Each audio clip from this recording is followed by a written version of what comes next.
ለምሳሌ በሀገር መከላከያ ሚኒስቴር ውስጥ 4 ስታር ጀነራል ሙሉ ጀነራል የሚባሉት ከትግራይ ክልል 60% ሲሆኑ ከሌሎች ኢትዮጵያዊ በሙሉ 40% ናቸው። ይሄ ፉል ስታር ጀነራሎች ናቸው።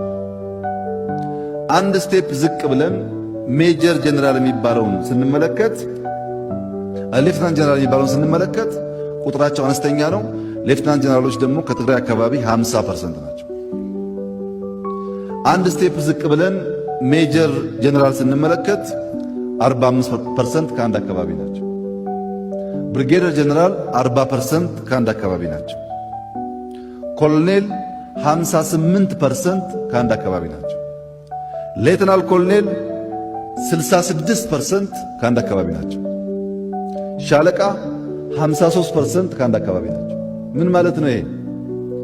ጀነራሉን እንኳን በቀይር ቀጥሎ የተዘጋጀው ኮሎኔል፣ ቀጥሎ የተዘጋጀው ሻለቃ፣ አንድ ሻለቃ ጀነራል ለመሆን ቢያንስ 10 ዓመት ያስፈልገዋል። በሚቀጥሉት 10 ዓመታት መከላከያ ውስጥ ባላንስ የተጠበቀ ወታደር መፍጠር አልችልም ማለት ነው። ከላይ ጀምሮ እስከ ሻለቃ ድረስ በአቨሬጅ ሲታይ 55% ከትግራይ ክልል። ጀነራል አካባቢ እሺ በልምድ በቆይታ ምናምን ሊባል ይችላል። አንድ ሰው ሻለቃ፣ ሌተናል ኮሎኔል ለመሆን ያለፉት 20 ምናምን ዓመታት በቂ ናቸው በወታደራዊ ኬሪየር። በ20 ዓመት ውስጥ ሻለቃ፣ በ20 ዓመት ውስጥ ኮሎኔል ለመፍጠር ምንም ጀስቲፊኬሽን የለው። ሌላው ልምድ ነው ትግል ነው ምናምን ቢባል እንኳ ማለት ነው። የተሰራው ስራ ግን አሁንም በሚቀጥለውም ማሰብ እንዳይቻል ፖቴንሻል አመራር ከአንድ አካባቢ እንዲወጣ ታስቦ የተሰራው ይሄ ለትግራይም አይጠቅምም፣ ለኢትዮጵያም አይጠቅምም። ትግራይ ባለው የህዝብ ቁጥር ልክ በመከላከያ ውስጥ መሳተፍ የግድ አለበት።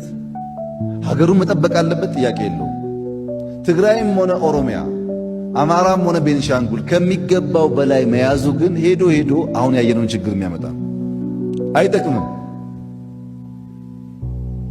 ይሄ አሁን ያነሳሁላችሁ ማዕረግ የለበሱ ሰዎች ናቸው፣ ጨርቅ የለበሱ ናቸው። ስልጣን አይመለከትም። በስልጣን ደግሞ እንመልከት ብለን ስናይ በመከላከያ ሄድኳርተር ዋና መምሪያ የሚባል እዚህ ሆኖ ተቋሙን የሚመሩ ኃይሎች 80% ከትግራይ ክልል ናቸው። ቅድም ያያችሁት እንኳን 55 ሲደመር ጥሩ ነው።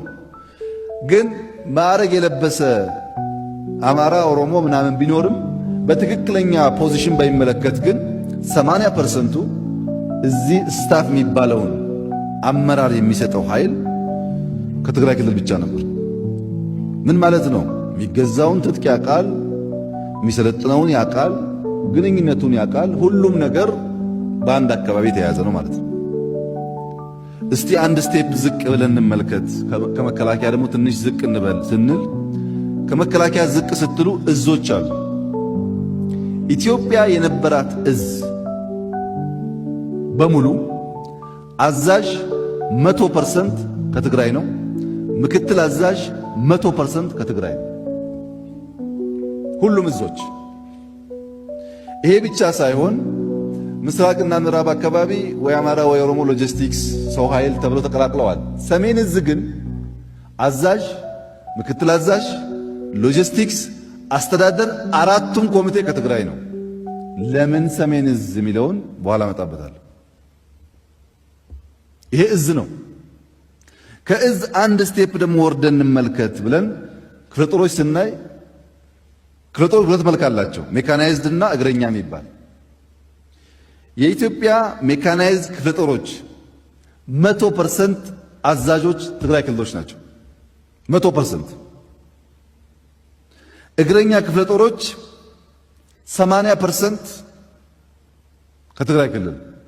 ቅድም ያያችሁት ማድረግ አይሰራም ማለት ነው። ሰዎቹ ማድረግ አላቸው እንጂ እዛ አይመሩም፣ ክፍለ ጦር አይመሩም ማለት ነው። ዝም ብሎ ስንት ጀነራል አለ ለሚባል ቁጥር ብቻ የሚመችም። ከሱ አንድ ስቴፕ ስንወርድ ሜካናይዝድ ብርጌዶች 85% ከትግራይ ናቸው። እግረኛ ብርጌድ 80% ከትግራይ ነው። እንግዲህ አስቡት፣ ከብርጌድ ጀምሮ እስከ መከላከያ ድረስ ሌላው ሰው የለም።